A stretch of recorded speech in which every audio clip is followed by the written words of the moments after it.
se vai funcionar. Vamos ver se vai aparecer. Acho que ela está aparecendo já.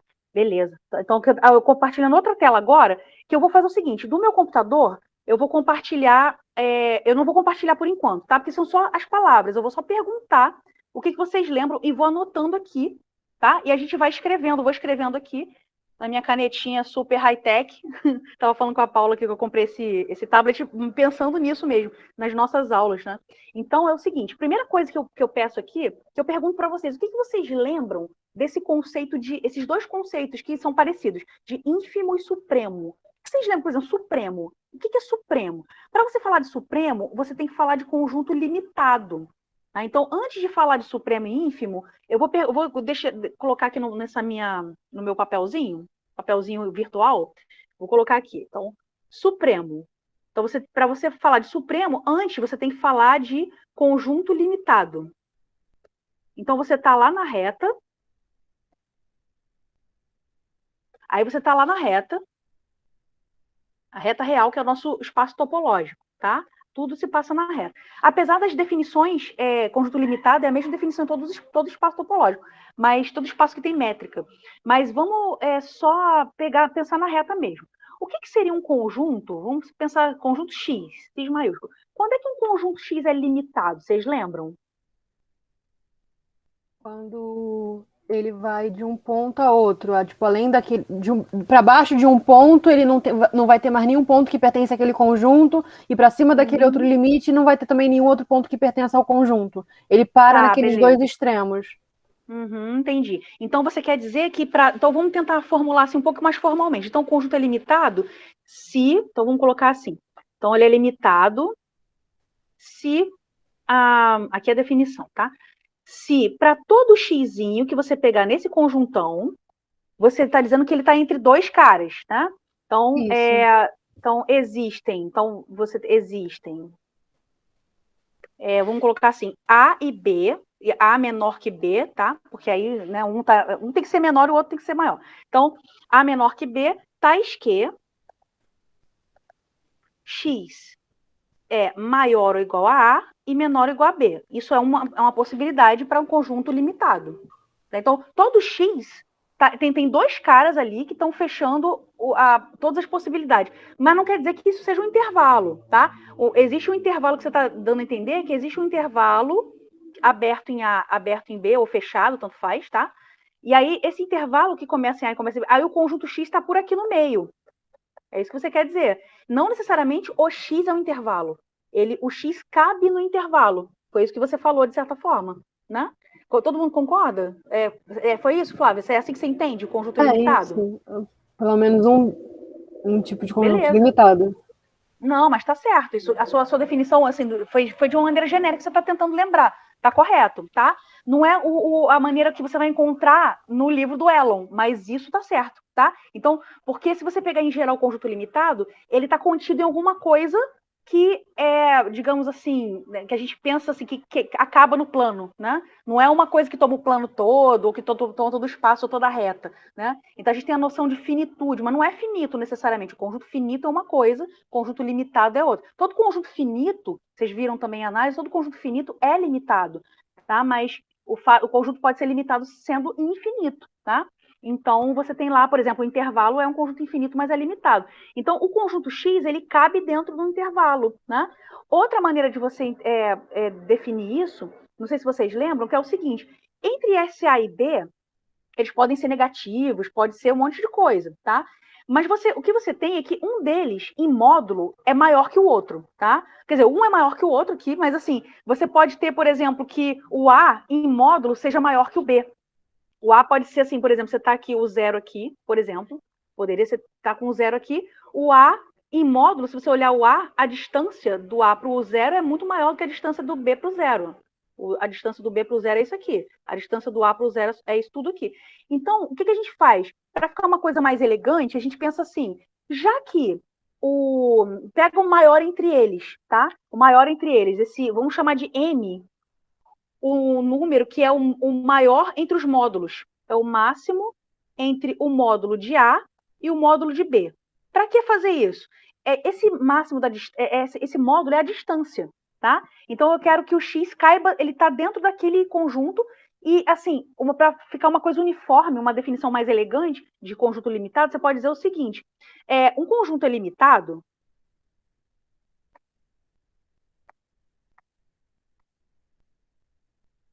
Conjunto X, né, é limitado se existe M maior do que zero, tal que, então, módulo de X é menor do que M para todo X pertencente ao conjunto X. Tá? Por quê? Você está dizendo, tudo bem, Saulo, você está dizendo que o X, ele está entre, isso aqui é a mesma coisa que dizer que o X está entre M e menos M. Então, a distância do X, quer dizer, qualquer X, ele vai estar ali dentro. Tá? Então, você pode reformular isso que eu fiz aqui. Tem essa definição que você deu, Flávia, está correta, tá? Mas, assim, só tornando ela um pouco mais precisa, tá? Porque você, às vezes, precisa usar essa definição para entender. Ou você vê isso nos textos, desse jeito, ou você precisa disso para poder provar alguma coisa. Tá? Então, por isso que é bom a gente ver várias maneiras de falar. E é por isso que existe essa necessidade de você formalizar o máximo possível. Mas está correto, tá? Alguém mais aí tinha alguma ideia diferente? Pensou alguma outra coisa? Não entendeu o que eu falei? Tá tudo tranquilo? Beleza, então vou apagar aqui. Então, ó, já que vocês já sabem o que é um conjunto, lembraram o que é um conjunto limitado, vamos fazer o seguinte. Então, eu vou apagar aqui e vou... já sabe que é conjunto limitado. Vamos lembrar, então, do que é um supremo. Porque o conjunto ele pode ser limitado apenas superiormente, lembra? O conjunto pode ser limitado superiormente ou só inferiormente, por exemplo. Se o conjunto é limitado superiormente, o que significa isso? Ele ser um conjunto é limitado superiormente. Enquanto eu estou apagando aí, vocês vão pensando. Que ele tem tipo um elemento máximo, tipo uma cota superior, acho que era assim. Isso, cota superior, bem lembrado, gostei, hein? Ó, na verdade, você falou uma coisa interessante, porque essa ideia de elemento máximo, ela acaba sendo falha aqui. Por quê? Porque às vezes o conjunto não tem elemento máximo, mas ele é limitado superiormente. Por exemplo, ó, vou pegar um conjunto aqui que entra nessa história. O conjunto menos infinito, intervalo menos infinito até 1, por exemplo. Qualquer intervalo assim. Esse conjunto... No caso, um sendo aberto, né? Isso, um não sendo aberto. Se o 1 fosse fechado no 1, ele teria um máximo, que é o 1. Mas como é aberto, você vai chegando perto do 1 e você vai pegando qualquer elemento. O 1 não está lá. Então, qual é o maior elemento possível? Seria 0,99? Não é, porque tem 0,9999. Né? Então, assim, você vai ter isso aqui para sempre. Então, não tem um maior elemento, mas ele é limitado superiormente. O que significa ser limitado superiormente? É uma definição parecida com essa de limitado que eu dei aqui, só que ela é mais fraca. Para todo xzinho do conjuntão X, existe... Na verdade, é o contrário, né? Eu tenho que começar falando do existe. É que existe um cara só, que ele não depende do X, tá? Ele depende do conjuntão. Então, é o seguinte, você tem lá... então, ele é limitado, X é limitado superiormente, se existe um C, por exemplo, tá? Pertencente a R, não precisa ser pertencer a X, esse elemento C, tal que, para todo X que você pegar no conjuntão, tem-se o X menor ou igual a C, tá? Então, esse C pode ou não pertencer ao conjunto X. Então, esse C, veja, ele também não quer dizer que seja um só. Aqui nesse intervalo, nesse conjunto, esse exemplo que eu dei, do menos infinito até 1, se eu pegar o 2, ele também serve, como sendo fazendo esse papel do C. O 1 serve, o 2 serve, qualquer número maior serve. Então, esses elementos a gente chama de cotas superiores, foi o que a Pamela falou, tá? Então, C é uma cota superior, tá? É uma cota superior do conjunto de X. Que ele serve para todos os xzinhos do X, tá? Bom, a mesma coisa vai acontecer se você pensar na definição limitado inferiormente. Vai acontecer, só que é o contrário. Então, vai existir, aqui no caso, por exemplo, se você pegar o intervalo de 0 a mais infinito, né? O 0 é uma cota inferior. Ele pertencendo ou não ao conjunto, tá? O menos 1 é uma cota inferior. Então, você tem a cota inferior, vai ser o quê? Um D, uma letra lá, um número qualquer, que tal que o x seja maior ou igual àquele cara para todo xzinho do conjunto, tá? Então tá aí. Então você tem cota superior e cota inferior. Agora a gente pode chegar na definição de supremo. O que seria o supremo de x? Vê se alguém lembra aí? A menor das cotas superiores. Isso, muito bem. Então, o supremo é a menor das cotas superiores. Então, Você pode o que levantar um torna... pouquinho a tela, por favor? Oi? Você pode levantar um pouquinho a tela, por favor? Tá vendo agora? Não, Só é porque escrevi tá isso que eu falei. Obrigada. É porque tá em cima do seu nome. Obrigada. Tá. Então, o supremo é a menor das cotas superiores, tá? Então, o que acontece? Você poderia se perguntar, mas se fosse um espaço topológico qualquer, que é uma coisa que vocês veem em introdução à análise. Se fosse um espaço topológico qualquer, você poderia se perguntar, mas existe, para todo conjunto limitado inferiormente, eu tenho uma cota inferior, eu tenho um ínfimo, que no caso seria o ínf, né? O ínf de x é a maior das cotas inferiores, né? Então, ínf de x é a maior das cotas inferiores, tá? É a mesma coisa, só que analogamente, tá? É análoga, a definição é análoga à do Supremo. Então, o que acontece? Quando você tem essas duas coisas, você pensa assim, poxa, tá, definição muito bonita, mas elas têm que existir? Elas realmente têm que existir? Você poderia ter um espaço qualquer, tipo, sei lá, o cara tem um conjunto lá, eu peguei intervalo, né? Um conjunto que é limitado superiormente, mas não tem supremo. Né? Você não tem a maior das cotas inferiores, nem a menor das cotas superiores. Nenhuma delas é a maior ou a menor possível. Mas aí, que é a grande resposta dos números reais, é isso, que nos reais, os números reais, o conjunto dos números reais, ele se diferencia dos racionais, por exemplo, por causa disso, porque sempre tem um supremo, tá? Então, todo conjunto limitado superiormente tem supremo e todo conjunto limitado inferiormente tem ínfimo, tá? Então, só para lembrar, isso tudo vocês ou vocês viram rapidamente, ou vocês ficaram mais tempo, mas assim, de alguma maneira vocês passaram por esses conceitos, tá? E esses resultados. A gente diz que o conjunto de números reais é completo, porque ele satisfaz o axioma do supremo, isso é um axioma, você não prova, tá? Você aceita que é a verdade e vai para frente, beleza? Quer perguntar alguma coisa? Alguém quer perguntar? Flávia, você quer perguntar alguma coisa ou não? Não? Tranquilo? Não, beleza. Não, tranquilo. Tá, show. Então, beleza, então vamos lá para nossa revisãozinha. A próxima coisa que eu queria lembrar com vocês é o que é ponto interior. Mas para falar de ponto interior, seria legal falar de vizinhança, tá? Então, vocês lembram? O que é uma vizinhança? Primeiro, vocês sabem o que é um intervalo, tá? Então, um intervalo, qualquer intervalo, ele é da forma, ele é um conjunto, tem vários tipos de intervalo, tá? Mas o intervalo aberto, por exemplo, é o conjunto de números reais que que satisfaz isso aqui, é maior do que A e menor do que B. Isso aqui é um intervalo aberto. Né?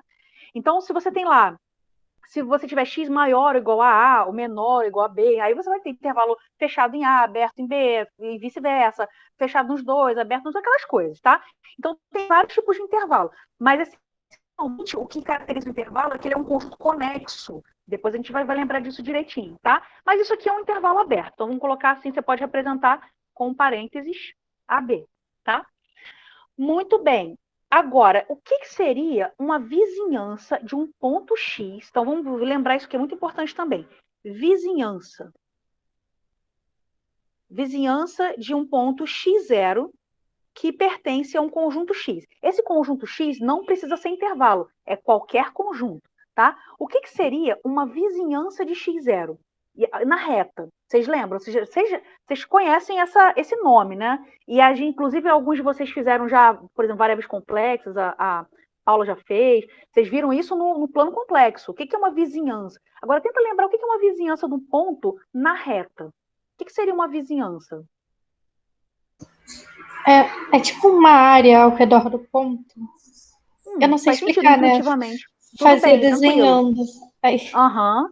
Não, é normal, normal. Então, assim, intuitivamente, é uma região em torno do ponto, tá? Mas o que seria essa região? Isso é um conjunto também, tá? Então, uma vizinhança, eu vou chamar assim de VX0, tá? É simplesmente um conjunto que contém x0.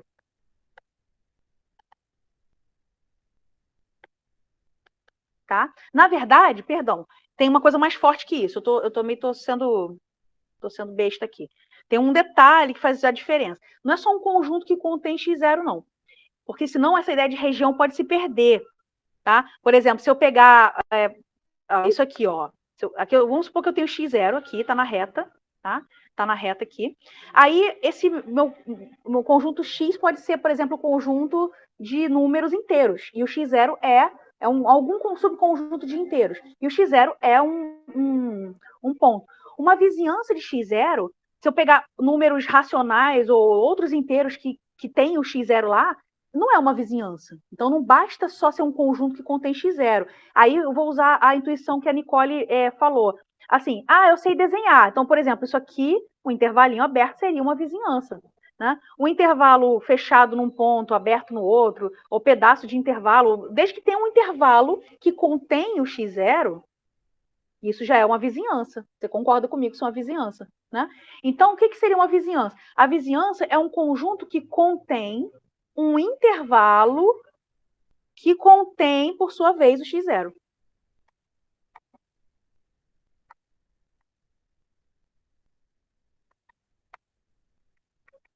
Tá? Então, qualquer conjunto que tenha dentro dele um intervalinho que tenha o x0 lá no intervalo, é uma vizinhança. O próprio intervalo é uma vizinhança do x0, tá? Então, em geral, a gente representa assim, ó, o Vx0, a vizinhança mais simples, é um intervalo. É um intervalo da forma, a gente chama de intervalo centrado em x0. É um tipo de vizinhança, tá? Não é só a única que existe, não. Mas é o que a gente mais usa em análise, que é isso aqui, ó. x0 menos epsilon, x0 mais epsilon, onde o epsilon é algum número real, positivo, tá? Então, o que significa isso? Ó, a vizinhança mais simples que você tem, x0 mais epsilon, aqui, x0 menos epsilon. Tá? Esse intervalinho aberto que eu desenhei aqui é uma vizinhança, é a vizinhança mais simples que contém o x0. Quer dizer, tem vizinhança menor, você pode diminuir o tamanho do epsilon e ficar com um intervalinho menor. Eu quero dizer que no formato dela, ela tem uma descrição simples, porque é apenas um intervalo aberto, tá? E o x0 está exatamente no meio dele. Então, esse tipo de coisa é relevante porque você vai ver isso lendo sobre limites de função, sobre continuidade, todos os assuntos que vão vir para frente, essa história do epsilon aqui, da vizinhança, vai aparecer muito, tá? Então, você tem que lembrar disso. Muito bem. Todo mundo lembrou o que é vizinhança? Então, alguém quer perguntar alguma coisa? Maravilha. Vamos continuar aqui nosso brainstorm. Muito bem. Agora que vocês sabem o que é vizinhança, vocês lembraram o que é vizinhança, o que seria um ponto interior de um conjunto? Tá? Então, vamos colocar aqui, ponto interior. Aqui a noção de topologia já a Vera. Quando é que x0 é interior?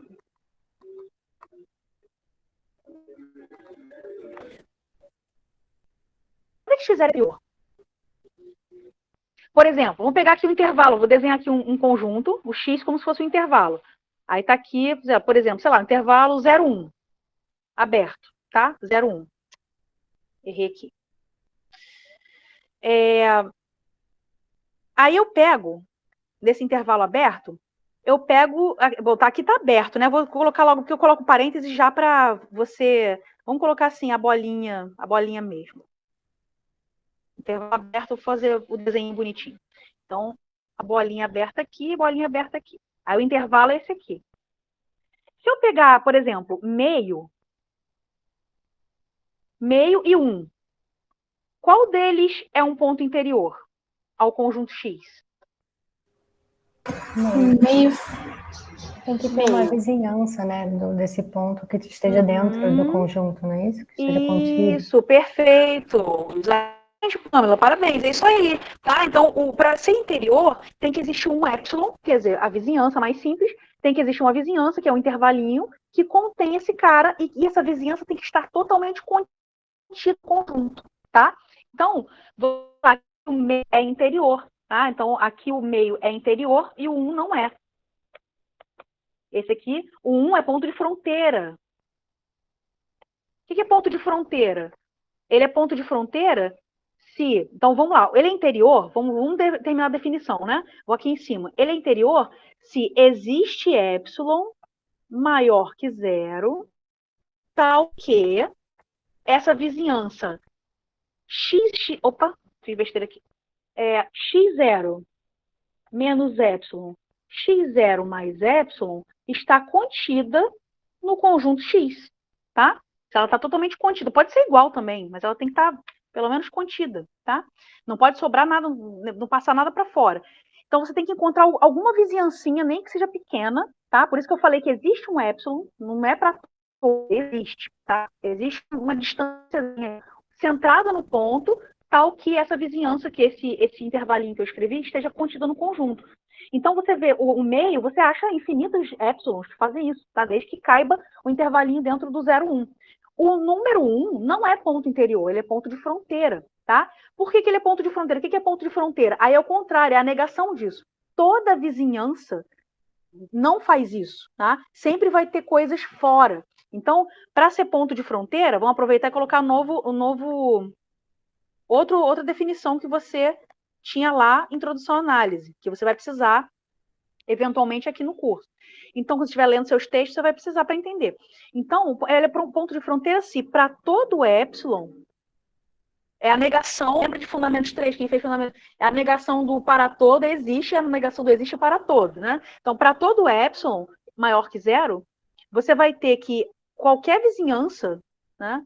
Qualquer vizinhança eu vou colocar assim, centrada em x0 e com raio epsilon, que é aquela vizinhancinha ali, tá? Essa aqui de cima, eu vou escrever assim, esse x menos epsilon, x mais epsilon, x0 mais epsilon, eu vou escrever como vx0, epsilon. Quer dizer, é a vizinhança centrada em x0 com raio epsilon, tá? E isso você usa essa definição para todos os espaços topológicos, em R2, R3, plano complexo, tudo vai ser, tá? Mas na reta é assim. Então, só que no plano complexo, você não vai ter uma reta, você vai ter uma bola, tá? Não vai ter um intervalo, vai ter uma bola aberta, um disco aberto, tá? Depois, quem fizer variáveis complexas vai ver.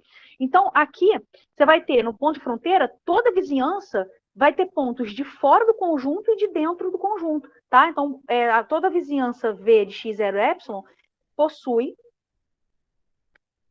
pontos x que pertencem ao conjuntão e pontos y que não pertencem ao conjuntão, tá? Então, quer dizer, porque ele não está contido, mas ele tem que ter coisas. Veja, também tem o ponto exterior, tá? O ponto exterior é o interior ao complementar. Então, a negação mesmo disso seria mais restrita, tá? Então, ele é ponto. Se ele não é ponto interior, ele pode ser de fronteira ou exterior, tá? Então, o ponto exterior,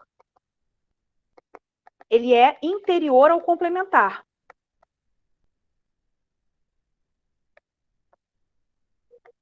Então, o complementar, o que é o complementar? É o conjunto R menos X, tá? R menos X. Aqui eu vou usar sempre complementar assim, a diferença. Por que eu não vou usar outra coisa, por exemplo, barra? Porque barra eu vou usar para fecho, tá? Daqui a pouco vai chegar lá. Muito bem. Lembra o que é ponto interior, então? Tem uma vizinhança que contém o ponto que cabe lá dentro, tá? A vizinhança tem que estar totalmente contida no conjunto, perdão. Agora vocês estão preparados para lembrar o que é um conjunto aberto. O que é um aberto?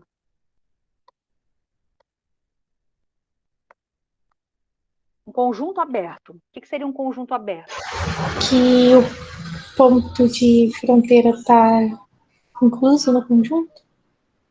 Não, é o contrário.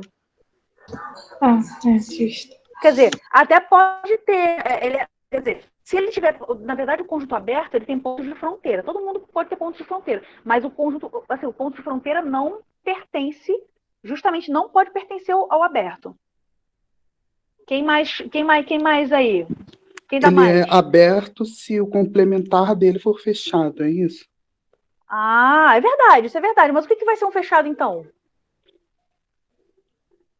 Que aí o ponto de fronteira vai estar no complementar.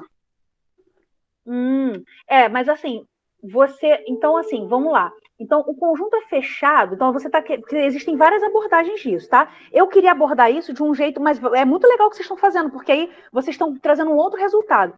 assim, o que eu tinha pensado é o seguinte, que é uma definição possível. O conjunto é aberto se todo ponto dele é interior, tá? Então, se para todo xzinho que você pegar no x, então x é ponto interior, tá? Então, todos os seus pontos são interiores. Ou seja, você não vai ter pontos de fronteira, nada disso. Então, o conjunto complementar disso é o fechado. Mas se você quiser definir o fechado da forma, é ao contrário, né? Você quer definir o aberto como complementar do fechado, tá? Não sei, tá travando para vocês? Para mim tá um Não pouquinho sei. às vezes. Tá travando um pouquinho, sim. Não sei, gente. E agora travou a Paula, não sei, não ouvi o que a Paula falou. Coisas da internet. Um pouquinho. A gente tem que fazer um antes das sessões de qualquer coisa, a gente tem que fazer um ritual para o Deus da internet, para ele ficar satisfeito e não fazer e não atrapalhar a gente, infelizmente. Mas enfim, vamos tentar continuar. Então, uma abordagem possível, João, que você está correto, é você definir o aberto como complementar do fechado e definir o fechado mais detalhadamente. Então, o fechado contém todos os seus pontos. Aí tem várias definições, por exemplo, contém todos os seus pontos de fronteira. Professora, desculpa. Posso Fala. interromper? Para mim, quando você foi Pode. responder ao João, deu uma travada grande que eu não entendi qual foi a frase que Não, você disse. tudo- Pode tá, repetir? tudo bem. Desculpe. Claro, imagina, tranquilo. Então, o que o João falou, fala, Saulo. Não, só desculpa, antes de você repetir isso, você poderia só repetir o fronteira? Eu fiquei com uma dúvida ali nele, por favor. Aham. Tá, então, ó, para você definir fronteira, você tem que definir ponto interior. Então, ponto interior, se existe algum epsilon, tá? Tal que essa vizinhança, que é o intervalinho centrado em x0 com raio epsilon, se essa vizinhança, se existe alguma vizinhança com algum epsilon, né, com esse raiozinho, que caiba totalmente dentro do x, tá? Então, esse intervalo, que é esse pedaço aqui, ó. Esse intervalo está totalmente contido no x, tá? Aí você vai dizer que o x era interior. Ele vai ser de fronteira se acontece outra coisa, se para todo o epsilon, nenhuma vizinhança vai caber dentro, mas vai ter um pedaço dela que está dentro, tá? Ela não pode ficar totalmente fora. Se ficar totalmente fora, é um ponto exterior. E ele é interior do complementar, tá? A fronteira não. O cara está na fronteira justamente porque é aquela ideia intuitiva de fronteira. Se você colocar o pé aqui, você está na França. Se você botar o outro pé esquerdo, você está na Espanha, tá? Então, um negócio desse tipo. Então, aqui, se você, para todo epsilon, para todo intervalinho, a vizinhança que tem esse intervalo como modelo, né? Ela possui pontos de dentro do conjunto e de fora do conjunto, tá? Então, isso é ponto de fronteira, beleza? Então, por exemplo, aqui o 1 seria ponto de fronteira, ó, nesse intervalo aberto 0,1, o 1 é ponto de fronteira e o meio é ponto interior, tá? Mas você vê que esse intervalo aberto 0,1, ele é um conjunto aberto, porque todos os pontos dele são interiores. O 1 e o 0 não pertencem ao conjunto, tá? O ponto de fronteira não pode pertencer ao conjunto aberto, tá? Ele pertence aos fechados. Os fechados têm seus pontos de fronteira. E aí foi a fala do João, que ele fez o contrário do que eu fiz. Eu defini o aberto como sendo o conjunto onde todos os pontos são interiores. E aí o fechado é o complementar de um aberto. Se o seu complementar, que é R menos X, é aberto, tá? Então, eu até devia usar outra letra, né? Porque eu estou usando X para tudo. Eu vou usar Y aqui, só para não ficar...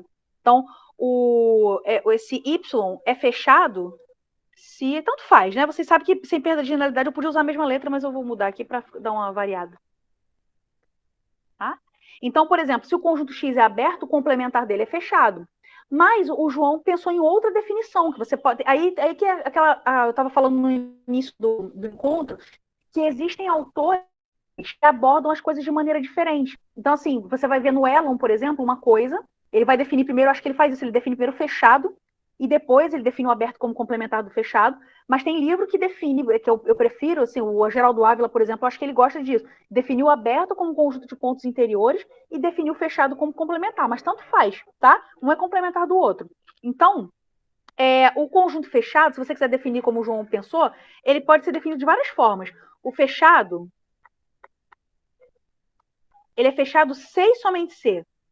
Na verdade, aí, se você definir do jeito que eu fiz, você tem isso aqui como um teorema, tá? Eu não vou provar não, porque isso aí é uma coisa que vocês já viram lá de introdução à análise. Vocês podem procurar o livro do Elon ou do Geraldo Ávila, qualquer um desses aí, que eles têm essa demonstração. Então, ele é fechado C e somente C. Você tem várias coisas, você pode falar sobre ele. Uma que o João falou que pode ser usado como definição. Ele contém seus pontos de fronteira, todos os seus pontos de fronteira. Não quer dizer que todos os pontos dele sejam de fronteira, não, tá? Ele pode ter pontos interiores, mas ele tem os seus pontos de fronteira pertencem ao conjunto, tá? Então, ele contém os pontos de fronteira. Outra maneira de você definir, que a gente vai falar daqui a pouco já, eu vou falar sobre isso, eu vou perguntar para vocês, na verdade, né? Ele contém todos os seus pontos de acumulação. Alguém lembra o que é isso? Pontos de ação. É quando na Agora vizinhança resta saber. tem infinitos pontos. Por aí, Flávia, por aí, bem lembrado. Então, ó, mas só que não é só isso, precisa de um pouquinho mais. Então é o seguinte, ó, vou pegar aqui o conjunto X, tá? Então, isso tudo é com relação a conjuntos, tá? Então você tem lá um conjunto X. Pode ser ou não um intervalo. Eu vou desenhar aqui um intervalo só para ficar mais fácil de digerir, tá? Então eu vou pegar aqui também um intervalo aberto, que aí fica mais fácil de você entender as possibilidades. Então aqui A e B, tá? E aí eu tenho aqui intervalo aberto em A e B. Bom, esse conjunto, ele possui 2 pontos de acumulação. Quais são esses pontos de acumulação? Na verdade, ele possui infinitos pontos, mas ele tem 2 que estão se destacando aqui, porque eles também são de fronteira, que são o A e o B. Mas os pontos internos também são de acumulação. Agora, por exemplo, por que esse cara que está aqui sozinho, ó, tem um cara que eu vou pegar aqui, C, um ponto C aqui, que está solto lá na frente. Tem uma espação aqui, ó. Suponha que tem uma distância de 1 entre B e C, tá? Que o C seja B mais 1. Então, esse C não é ponto de acumulação. Por quê? O que a Flávia falou, ele tem que ter infinitos pontos em qualquer vizinhança dele, tá? Mas infinitos pontos de onde? Do X, que sejam diferentes dele, tá? Por que é muito importante? É uma definição um pouco sofisticada. Então, ela é um pouquinho mais sofisticada porque você pensa, mas para que precisa disso? Eu vou explicar, vou mostrar já. Porque você quer que o conjunto seja infinito. E você quer gerar sequências que convirjam para aquele cara, tá? E aí que surge a ideia da sequência. Então, o ponto de acumulação, ó, por exemplo, no caso B, ele é ponto de acumulação. Por que ele é ponto de acumulação? Vamos definir, então, o que é um ponto de acumulação bem formalmente. Então, se para todo epsilon maior que zero, tá vendo? Toda hora aparece isso. Todo epsilon maior que zero. Toda hora vocês vão ver isso o curso inteiro. Esse curso de análise, o resumo seja epsilon maior que zero. Você vai ter isso o tempo todo, você vai começar várias demonstrações de epsilon maior que zero, né? Porque isso é muito importante, essa ideia de distância. Então, ó, ele é ponto de acumulação. Se para todo epsilon maior que zero, vamos tentar entender, antes de sair cuspindo a definição, vamos tentar voltar lá no exemplo para entender. Então, ó, eu estou dizendo que o B é ponto de acumulação. Por quê? Se eu pegar, por exemplo, essa vizinhança aqui, vamos chamar isso aqui de epsilon 1, tá? Então, esse raiozinho aqui, epsilon 1. Então, B menos epsilon 1 e B mais epsilon 1 vai ter pontos xzinho aqui, vou chamar de x1, é um cara que não é o B, porque o B não pertence ao conjunto, nesse meu exemplo, tá? Então, eu achei um cara que está nessa vizinhança, e esse cara é do conjunto X, tá? Então, veja a diferença que ele tem para ponto de fronteira. Eu não estou preocupada com o que não pertence, eu estou preocupada com o que pertence, tá? Então, ele vai ter pelo menos um cara que não é o B. Não é o B. Por que eu quero que não seja o B? Porque você podia ter um conjunto unitário, e um conjunto unitário não é ponto de acumulação de nada, tá? Então, não serviria. Por isso, eu quero essa ideia de infinitude. Por isso que você precisa pegar caras que sejam diferentes de B. Então, se eu diminuir a vizinhança, ó, se eu pegar um epsilonzinho menorzinho aqui, vai ter um x2 encostadinho nele aqui. Tá? Com uma distância epsilon 2. Então, para todo epsilon, você vai achar um xzinho que depende do epsilon, tá? Então, se para todo epsilon existe um x que depende do epsilon, eu vou colocar como se fosse uma função, tá? Então, um x que depende do epsilon, que pertence ao conjunto x, tal que o x, esse x epsilon que eu chamei, x de epsilon, ele pertence à vizinhança X, no caso, B, né? É o B, a vizinhança do B, tá? B menos epsilon, B mais epsilon. Sendo que o XY é diferente de B, tá? Isso é muito importante. Outro jeito de você falar isso é o que o Geraldo Ávila, o Elon também acho que usa, a ideia de vizinhança perfurada. Então, você pode pegar, por exemplo, a vizinhança perfurada é a vizinhança que não tem o B, tá? Aqui realmente ele não tem o B, mas você pega o intervalo sem o B. Esse intervalo aqui, você tira o B. Eu vou chamar de V, tem várias notações, tá? Vou colocar uma bolinha em cima. Então vai ser assim, B, a vizinhança de B. B epsilon, tá? É a vizinhança perfurada. Lá no livro de Geraldo Ávila de variáveis complexas, quem fez variáveis complexas era o disco perfurado, tá? Então é a mesma coisa. Vai ser o intervalo... Cecília, desculpa te cortar. Isso seria a mesma coisa que Pode falar. intervalo de centro deletado? É porque o Rainha chamou assim. Isso. Pode ser, é a mesma coisa. Então Perfeito, a tá? vizinhança do B seria o intervalo de centro deletado. Isso, a vizinhança perfurada, que eu tô chamando de perfurada, é a mesma coisa, tá? É o intervalo de centro em B, só que com o centro deletado, tá? Então eu peguei isso que eu escrevi aqui. Você pode usar a anotação que você quiser, só que assim, quando você escrever nas tarefas e tal, você escreve, ó, seja tal coisa, isso aqui, para eu saber o que você quer dizer, tá? Porque como você fala com outro professor e deve ter usado outro material, como eu falei, os livros, os autores, eles mudam, tá? A abordagem muda, assim, o conteúdo, os resultados são os mesmos, mas só que você pode usar uma anotação diferente, pode usar nomes um pouco diferentes, tá? Mas é a mesma coisa. Então, você precisa que, para todo epsilon, você tenha xzinhos do conjuntão X que pertençam a essa vizinhança com o centro deletado que o João falou, tá? Então, todo X tem que pertencer... Então, para todo epsilon, você tem que ter xzinho ali. Porque quando você deleta o centro, quando você tira o centro, perfura, né, aquele intervalo, você garante que esses xzinhos são diferentes do B, tá? E aí tem uma coisa que acontece como consequência, que é um resultadinho lá que aparece, que vocês já viram também, que é quando você tem um ponto de acumulação, existe uma sequência que converge para ele vinda do conjunto, tá? Então, por quê? Esses épsilons você pode tomar como sendo 1 sobre n. Já que é para todo épsilon, eu posso escolher épsilon da forma 1 sobre n. Então, quando você pegar essas vizinhanças, o que vai acontecer? Você vai ter, por exemplo, está lá o P, que é uma acumulação, pertencer ou não ao conjunto, tá? Aí, se você pegar epsilon, o n igual a 1, você vai achar um x1 na vizinhança de raio 1, tá? Então, você vai achar um x1. Aí, eu vou pegar agora um epsilon igual a... Peguei o epsilon 1 igual a 1. Agora, pego um epsilon 1 igual a 2. Epsilon 2, perdão. Igual a 1 sobre 2. Aí, o que vai acontecer? Você vai reduzir o raio e vai achar um outro x2 aqui pertinho do B.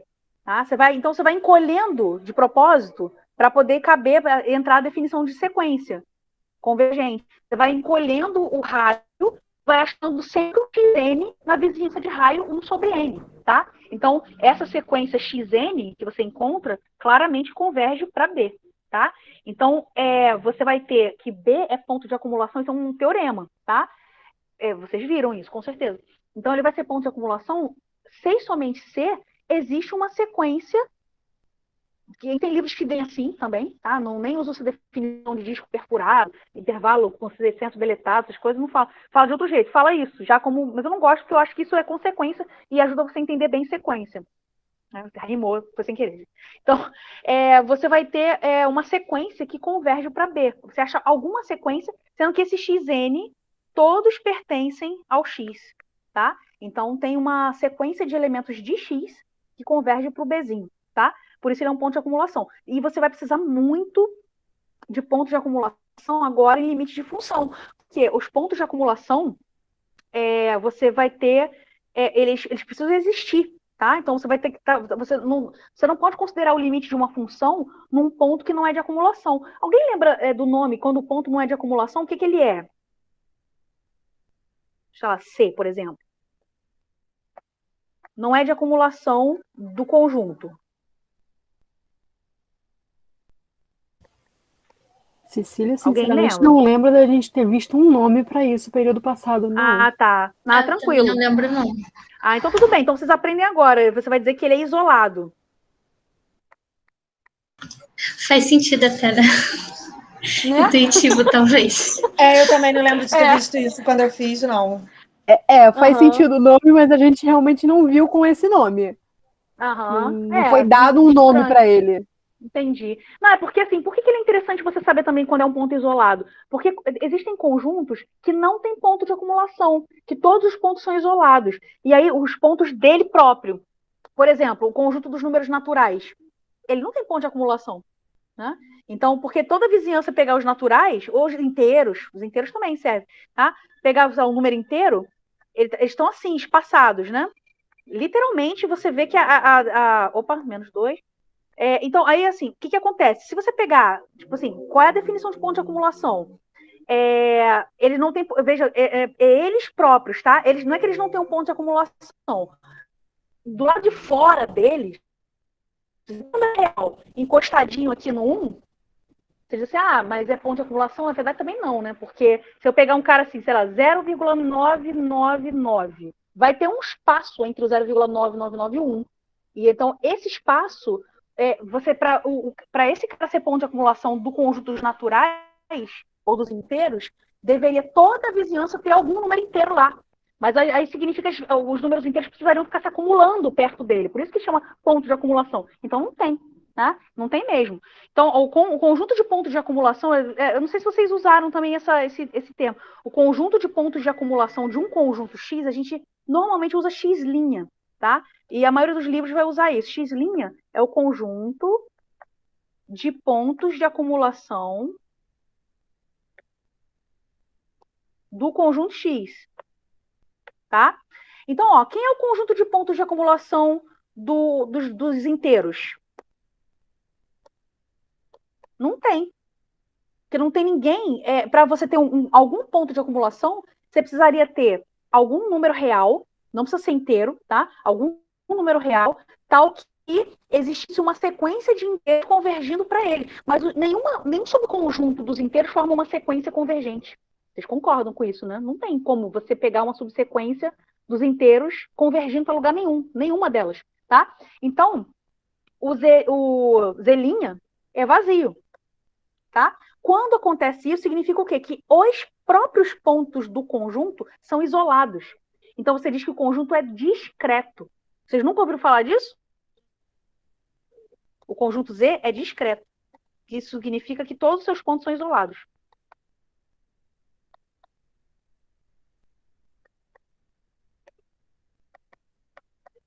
Mas também eu até entendo, talvez por que o Marcelo e o Michel, não sei, talvez não tenham falado esses nomes.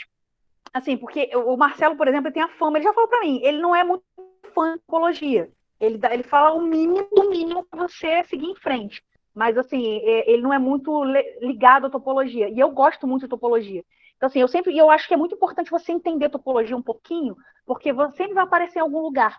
Tá? E assim, é legal também porque é uma fonte de exemplos, contra-exemplos, e situações em que você tem, você exercita o senso crítico do para todo, do existe, aquelas coisas de lógica que a gente vê. Então, eu acho muito importante você ter uma parte de topologia bem bacana. Então, quando eu dou introdução à análise, a gente fica muito tempo falando de topologia, tá? Então, talvez seja por isso que vocês não sabem esse nome, porque o Marcelo não é muito fã de, por exemplo, o Michel não sei, mas o Marcelo já me falou que ele não é muito de ficar falando topologia há muito tempo, não. Só o mínimo, sim, necessário. Eu acho que ocorreu isso mesmo, professora. Desculpa te interromper, porque também como o semestre passado foi mais curto, acho que boa parte da turma que fez no semestre passado comigo, ele deixou a introdução da topologia para o final e acabou que ele estava até com a proposta de a gente ter mais algumas aulas fora do período, mas acabou ficando inviável. Entendi. Então, assim, ele pretendia dar uma aprofundada, mas não foi possível mesmo pelo tempo. Legal, entendi. Não, mas eu imaginei alguma coisa assim também. Claro que é importante, tá? Mas é que ele mesmo já me falou que não é fã de ficar muito tempo em topologia. Mas assim, com certeza se tiver que dar o suficiente para você fazer o curso de análise, ele vai dar. Mas os períodos estão muito complicados mesmo. Enfim, então voltando. Posso falar uma coisa? Desculpa te interromper novamente. Pode falar. Quando você estava falando resultado anterior, falando dos pontos de acumulação, fazendo aquela aproximação, né, para chegar ao limite, convergir para algum lugar, lembra um pouco aquela demonstração, né, do teorema de Bolzano-Weierstrass, do ponto de acumulação, ou não? Você usa, assim, porque existe, lá, em algum momento, o teorema de Bolzano-Weierstrass, você vai precisar daquela, bom, dependendo da abordagem, você vai usar aquela ideia de ponto destacado, né? Você usa valor de aderência, que é valor de aderência, você precisa ter uma sequência, normalmente o ponto de acumulação aparece como ponto de aderência, tem uma sequência convergindo para ele, né? Então, você usa, tá? Mas, assim, essa noção de ponto de acumulação, ela é muito usada toda hora, tá? O tempo inteiro. E agora, nessa parte de quando vocês vão falar de funções, vocês precisam muito. Quando você fala assim, por exemplo, você vai ver, né, essa semana, vocês vão começar a estudar o limite de f de x, que é isso aqui, quando x tende a x0. O que é isso? Primeiro, esse x0, isso aqui é L, que é o assunto dessa semana, né? Aproveitando, dá para puxar já, porque a gente já, basicamente, foi não, faltam mais uns negocinhos aqui que eu quero lembrar. Mas já vamos puxar aqui um pouquinho. Essa noção de limite que vocês vão ver, você precisa que esse x0 seja um ponto de acumulação do conjunto, tá? Então, você tem lá o domínio da função, que é x, eu já vou dar a definição aqui, né? Então, o x é o domínio da função. E aí, você vai precisar que o x0 seja um ponto de acumulação, porque ele tem que estar grudadinho para você poder garantir que você tem pontos pertinho dele, tem que estar grudadinho no x. Grudadinho no sentido de tem que ter alguma sequência convergindo para ele. A primeira definição que vocês vão ver provavelmente não envolve sequência. Isso também você vai ver, tá? Por isso que eu pedi para você fazer a revisão de sequência. Mas uma abordagem inicial que você vai ver em todos os livros é a seguinte. Então, você tem lá, aqui está o domínio, tá, da função. Aqui está o contradomínio, que é também na reta. E aí, isso aqui está dentro de outra reta, tá? Então, tá F aqui. Então, você pega lá o x0, que não precisa estar no domínio. Ele pode estar grudadinho aqui. Ele pode ser por exemplo, aqui o x pode ser um intervalo aberto e o xzinho, que eu desenhei muito grande aqui, ficou repetido, ele x0, né? Vamos usar x0. Ele pode ser o extremo do intervalo, mas não pertencer ao conjunto, por exemplo, tá? Pode pertencer ou não. Então, ele tem que ser ponto de acumulação, tá? Por quê? Que eu vou precisar do seguinte, aqui eu tenho L, que também não precisa estar não precisa ser imagem da função, tá? Você quer que a função, a imagem, aquela noção intuitiva que você conhece de cálculo, você quer que ela se aproxime, né, que esse f de x se aproxime do L quando você se aproximar do x0. O que significa isso? Significa que para todo xzinho aqui, dentro de um certo intervalo, o f de x tem que estar arbitrariamente próximo do L. O que significa arbitrariamente próximo? Aí vem a história do para todo epsilon. Para todo epsilon maior que 0, isso vai dar um intervalo aqui, ó. L mais epsilon, L menos epsilon. Tá? Aí você vai pegar, então, todos os carinhas que caírem aqui dentro tem que vir de algum intervalo daqui da vizinhança do x0, tá? Então, o x0 tem que ser um ponto de acumulação, porque tem que ter x do conjunto do domínio pertinho, arbitrariamente perto dele.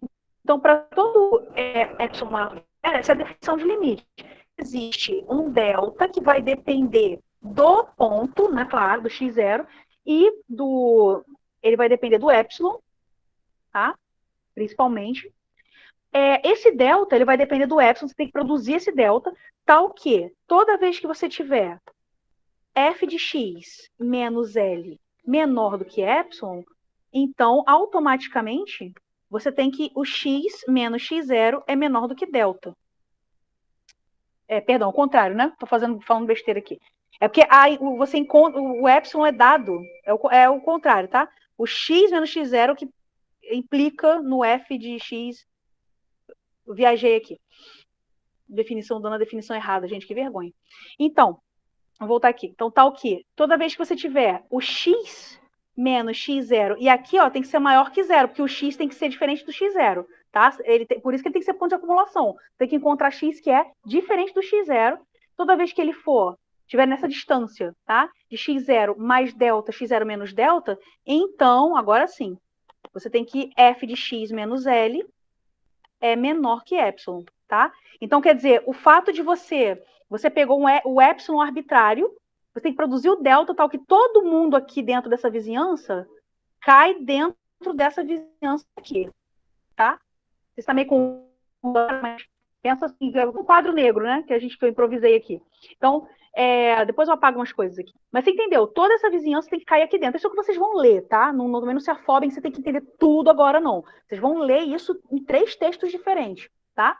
Mas, assim, eu quero que vocês entendam por que eu estou forçando a gente a lembrar dessas definições de topologia, porque essas coisas de vizinhança, tudo isso é muito importante, vai ser falado corriqueiramente, tá? Então, você tem que ter firme isso com você, beleza?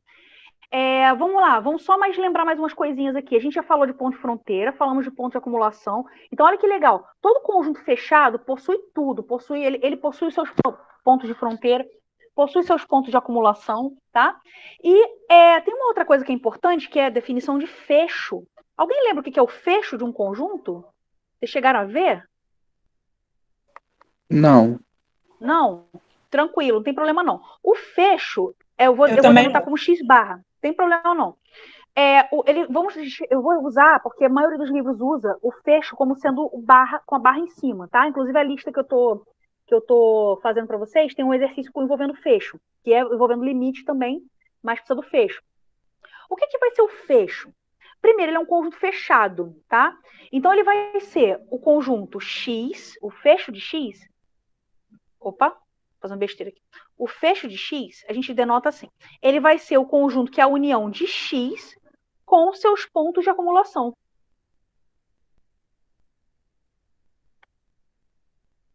É o X unido com X'. Tá? Porque o conjunto X não precisa ser fechado. O X pode ser um intervalo aberto, por exemplo. O que vai ser o fecho? Vai ser o conjunto dos limites de todas as sequências possíveis que você montar dentro daquele X. Tá? Pensa assim, os pontos de acumulação, todas as sequências que você pegar, você imaginar de pontos que pertençam a X, essas sequências convergentes, tá? Todas essas sequências convergentes que você conseguir, os limites dessas sequências são os pontos de acumulação, né? É outra maneira de você falar ponto de acumulação. Então, se você pegar esses limites e o conjunto X e unir tudo num conjuntão só, isso dá o fecho de X. Então, claramente, o fecho, ele contém o X e ele contém, perdão, X fecho, né? E ele contém os pontos de acumulação, tá? Então, eu tô fazendo besteira aqui. X'. Eu tô chamando de X' o conjunto dos pontos de acumulação, tá? Então, por exemplo, a gente pode fazer alguns exemplos. O que seria o fecho? O fecho é um conjunto fechado, porque ele contém os pontos de acumulação de si mesmo, que é o X' e o X, tá? Então, então, fecho é fechado. Isso tudo bem, não é trivial não, tem que provar, tá? Mas é uma coisa que você vê lá em topologia, depois vocês podem ler lá nos livros, nesses materiais que eu indiquei para vocês, tem para topologia. O fecho é um conjunto fechado. Tá? Então, ele é um conjunto fechado. Se você pegar o fecho do fecho, dá ele mesmo. Porque, muito importante, outra coisa também que a gente vê em topologia, que é legal você ter essa carta na manga, é que todo conjunto, o conjunto é fechado, X é fechado, eu tive que ter falado lá atrás, mas é que é muita coisa, né? Topologia você não se aprende numa aula só, tá? Isso aqui é só uma revisãozinha rápida. Então, o conjunto é fechado, C e somente C, ele é igual ao seu fecho, tá? Então, se ele for fechado, ele já contém seus pontos de acumulação. Então, quando você fizer a união de X com X', vai dar o X, tá? O próprio X. Isso até, na verdade, é uma coisa que vem dessa definição também, nem precisa se esforçar muito para provar, né? Que assim, uma das a ida e a volta. Bom, então, o fecho é isso, tá? Vamos pegar um exemplo aqui simples também, ó. Eu dei um exemplo aqui, foi intervalo aberto, né? 0, 1. Então, o que seria o fecho do 0, 1? Seria esse conjunto fechado? 0, 1? Isso aí, perfeito. Ó. Tá? Intervalo fechado, 0, 1. Vou pegar um outro conjunto aqui que é bem famoso, que ele é bem... Vocês viram com certeza, vocês trabalharam, independente de você ter visto ou não alguma coisa, mas esse outro conjunto aqui, ó, vocês viram exemplos sobre ele, com certeza, ó. X igual ao conjunto, assim, definido assim. 1, meio, 1/3, 1 sobre N. Tá? É o conjunto dos números da forma 1 sobre N com N natural. Vou pegar natural de 1 para frente, tá? Imaginando que o 0 não é natural. Beleza? Esse conjunto, vamos ver. Será que ele é aberto? Será que ele é fechado? Qual é o fecho dele? Vamos tentar discutir essas coisas? Primeira coisa, então assim, ó, vou desenhar ele na reta que fica fácil de visualizar. Aqui tá a reta, tá? Aqui eu vou pegar então, vou deixar 0, claramente não pertence ao conjunto, então vou deixar aberto aqui, tá? Ele começa aqui, ó, 1, aqui é o x1, né? Eu formo uma sequência também famosa, né? xn, 1 sobre n. Aí você tem aqui o meio, aí depois 1/3, 1/4, tá meio errado isso aqui, né? Tô desenhando meio esculhambado também. É porque para desenhar isso é meio chato. A tendência, assim, porque você tem que entender que ele vai se aproximando do 0. Isso é claro, né? Quando você pegar n grande o suficiente, você vai estar bem pertinho do 0. Vocês já sabem que essa sequência converge para 0. Muito bem, tá? E aí, esse conjunto é aberto? Primeira pergunta. Porque um conjunto pode ser aberto e fechado. Eu não fiz essa pergunta para vocês. Vocês lembram disso, né? Que um conjunto pode ser aberto e fechado ao mesmo tempo. Quem aí me dá um exemplo de um conjunto aberto e fechado? Eu lembro de ter lido, mas eu fiquei confuso com isso, que os reais eram um conjunto aberto e fechado. Exatamente. O conjunto R, eu vou colocar aqui no cantinho, ó. R é aberto. Primeiro que ele é aberto, é fácil de ver, porque todos os seus pontos são interiores. Toda vizinhança está dentro do R. Então, toda vizinhança de qualquer ponto cabe totalmente dentro do R. Então, todos os seus pontos são interiores. Então, é aberto. Ele é fechado porque ele contém todos os pontos de acumulação de tudo. Então, ele contém todos os pontos de acumulação, de aderência, o que você quiser considerar, tá? Então, ele é aberto e fechado. Então, vamos só assim, ele é aberto, beleza? Qual é o complementar do R?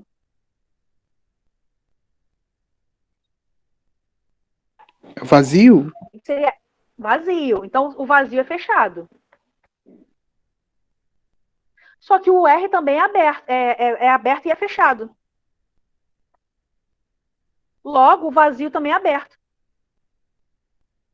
Por quê? Porque ele é complementar de um conjunto que é aberto e fechado. Então, ele também é aberto e fechado.